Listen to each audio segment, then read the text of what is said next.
le développement sera local ou ne sera pas. Mais ce qu'on a constaté, c'est qu'en 2013, avec l'acte 3 de la décentralisation, on était optimiste, mais avec la communalisation généralisée, on a affecté des compétences, mais on n'a pas affecté des ressources financières. Et jusqu'à présent, on constate carrément que les communes ont du mal à pouvoir être autonomes. Aujourd'hui, par quelle magie, pour ne pas dire par quel mécanisme, vous comptez régler définitivement ce problème lié à l'acte 3 de la décentralisation? Merci beaucoup pour cette question technique. Je voudrais avant toute chose exprimer le plaisir que j'ai d'être aujourd'hui dans la banlieue, le bon lieu, je vais dire, et féliciter avant toute chose Madame la mairesse, Madame Khadija Mayekor, pour son engagement dans cette initiative que nous avons lancée avec le directeur de l'ADL, M. Diamé Sibaké, que je tiens à féliciter, à encourager et à magnifier son engagement.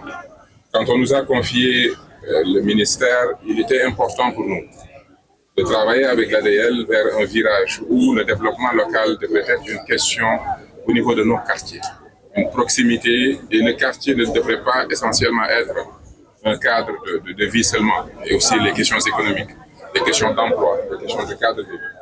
Nous avons travaillé sur ces principes-là pour revoir l'organisation des régies des quartiers, des conseils de quartier, et quel modèle nous devons développer pour pouvoir l'appliquer dans l'ensemble des quartiers du Sénégal. Parce que justement, pour changer une municipalité, il faut changer ses quartiers.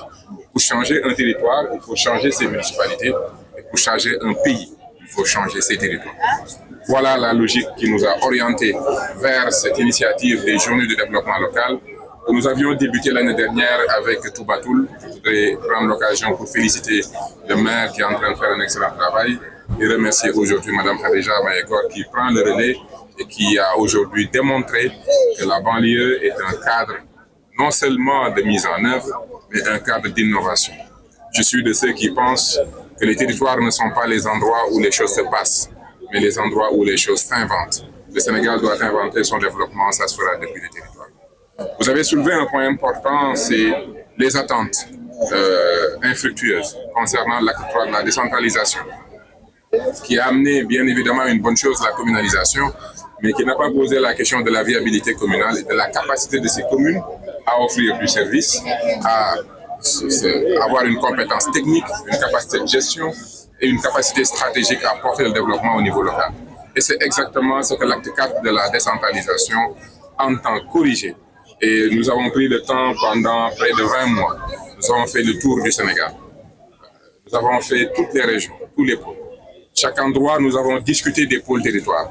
Mais nous avons aussi pris un point de réforme important qui a fait l'objet d'une étude technique. Aujourd'hui, nous avons terminé les concertations sur l'acte 4 que nous avons clôturé à Kédougou. Et aujourd'hui, nous sommes en train de finaliser le rapport de concertation.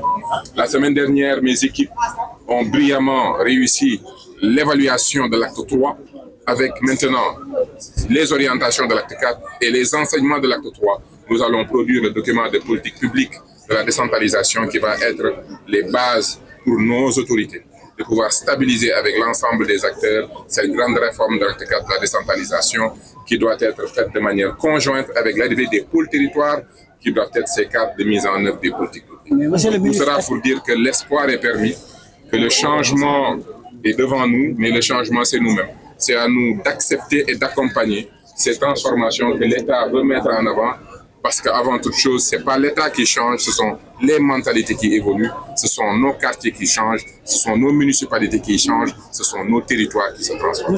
Et aujourd'hui, force est de constater que nous n'avons pas dans notre code des impôts une fiscalité dédiée de manière structurée avec des objectifs de volume dédiés aux collectivités locales. Et aujourd'hui, le ministère a terminé avec l'ensemble des fêtières et c'est l'occasion pour moi de féliciter et de remercier l'accompagnement de l'AMS, du réseau des élus locaux, du réseau de l'association aussi des présidents du conseil de département, parce qu'on a eu le temps de discuter, de réfléchir et de faire des propositions concrètes dans le cadre de la réforme fiscale. Et d'exiger que cette réforme ne puisse pas être uniquement une réforme de notre fiscalité de manière globale, mais d'y insérer véritablement un modèle de fiscalité dédié à la décentralisation, un modèle de financement de la décentralisation. Même l'arrivée des pôles territoires est en réalité une manière pour l'État central d'identifier à travers les stratégies de développement territorial de chaque pôle le moyen de financer le développement. Aujourd'hui, tout à l'heure, j'ai parlé de viabilité de nos communes. C'est cette question-là, parce que quand on parle de viabilité, ce n'est pas uniquement la superficie, ce n'est pas uniquement la densité, mais c'est aussi la capacité de la municipalité à pouvoir lever des ressources à travers les ressources propres, la fiscalité, en plus des dotations, pour pouvoir financer l'offre de services et la mise en œuvre de sa politique au niveau local. Et par rapport au thème, comment aujourd'hui faire de sorte que le citoyen s'approprie un peu le développement local qui lui appartient de sorte? Vous savez, la réalité est que les Sénégalais aiment leur quartier. Les Sénégalais sont engagés dans le développement de leur localité. Il y a un indicateur qu'on appelle l'indice d'appartenance et d'engagement des citoyens. En réalité, les activités que nous organisons, ce n'est que des opportunités de pouvoir constater justement que les populations se préoccupent de la propreté du quartier, se préoccupent de l'économie du quartier, se préoccupent du cadre de vie, se préoccupent du développement. Donc l'objectif d'une municipalité, c'est d'être capable de faire preuve d'innovation et de trouver des véhicules à travers lesquels les populations vont pouvoir exprimer leur engagement, que ce soit sur le plan de l'environnement, sur le plan de développement social, comme développement économique. Et c'est l'occasion pour moi de féliciter encore une fois Madame la mairesse qui aujourd'hui nous a démontré ce pipeline de projets qui démontre de plusieurs projets possibles dans lesquels les citoyens vont pouvoir réaliser leurs ambitions d'accompagner leur localité.